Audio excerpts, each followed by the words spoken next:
Bet tādā emocionālā līmenī, protams, ka nē, bet ja kāds, ja situācija mainās, teiksim, rīt vai šovakar. Es personīgi uzskatu, ka riski un apdraudējumi mums ir. Ka mīnas ir pareiza doma, un viņas jau šobrīd mūsu Nacionālo bruņoto spēku bruņojumā ir un turpinās būt.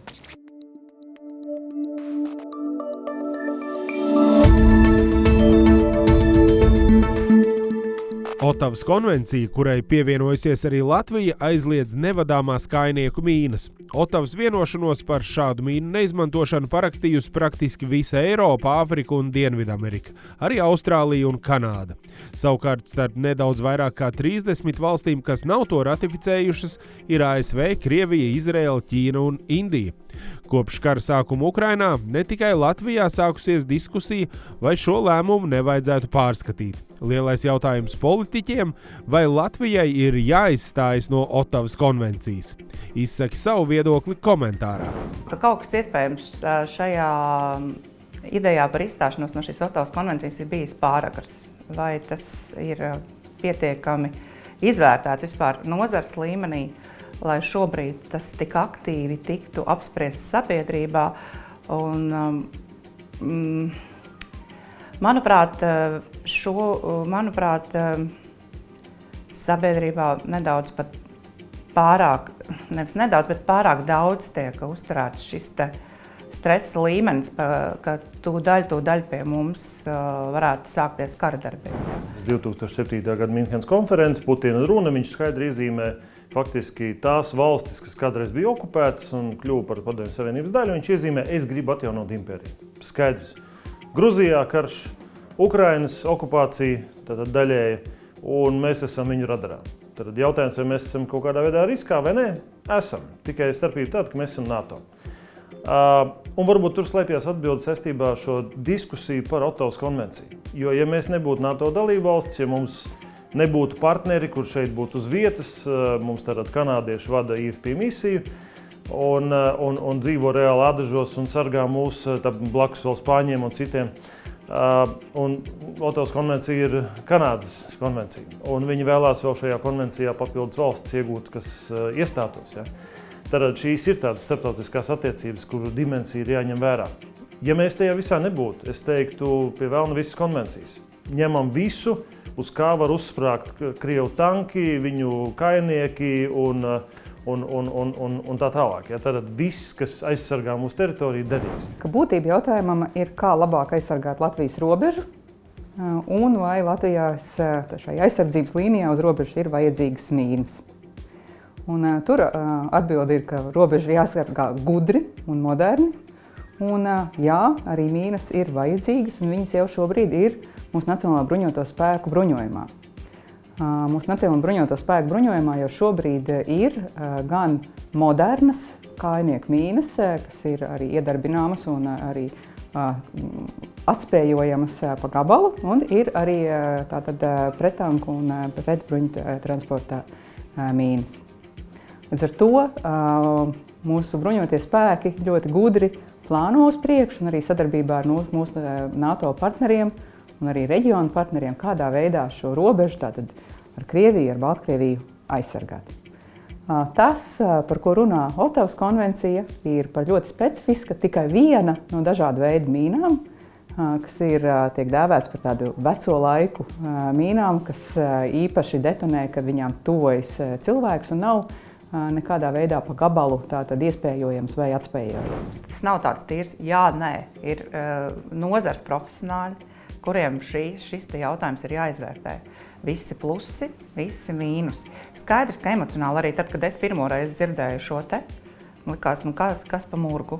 Kā man Latvijas zeme tagad mīnēs ar mīnām, kur vēl tālāk, jā.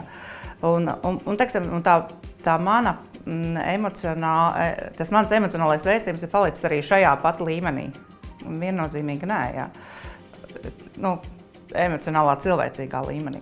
Bet, protams, ka man ir svarīgi klausīties un sadzirdēt, ko saka profesionāļi.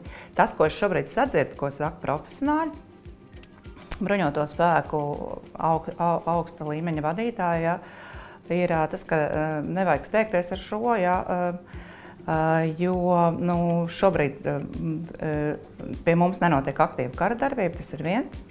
Latvija vēl joprojām tiek ļoti labi aizsargāta, un tas draudu līmenis nav palielinājies, kā tas ir bijis iepriekšējo 10 gadu laikā. Un visas tās bažas, ko mums stāsta, tas ir vairāk vērsts uz citām Eiropas Savienības valstīm, lai viņas kaut kādā veidā varbūt konsolidētu savus spēkus un sniegt vairāk palīdzību Ukrainai. Interesantā kārtā, piemēram, Ukraina ir šīs konvencijas dalībvalsts. Un mēs redzam, ka Ukraiņi liek lietā pilnīgi visus. Kā teikt, sākumā mēs redzējām vecmāmiņa Gurķu burka arī cīnās ar Krievu droniem lidojošiem. Ja? Šīs leģendas, kas gāja, vai mednieki turpat Gostomeļas mežos medīja desantu vienības, kas nolaidās nepareizā vietā. Tie ir reāli dzīves stāsti, ja?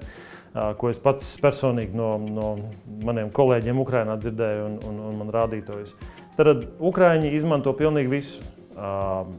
Un cik viņi reālos kaujas apstākļos, cik viņi spēj tieši pēc burta visu ievērot. Tas arī, protams, ir labs jautājums. Ja? Es ceru, ka mēs nekad kā Latvija nenonāksim reālos kaujas apstākļos, kad mums šīs visas konvencijas būs jādarbina. Tas, kas ir svarīgi, man šķiet, kas ir attiecībā uz valsts drošību, uz nacionālo drošību, un kur ir īpaši par bruņojumu. Mums ir jāuzticas mūsu bruņotajiem spēkiem un jāpaļaujas uz ekspertiem.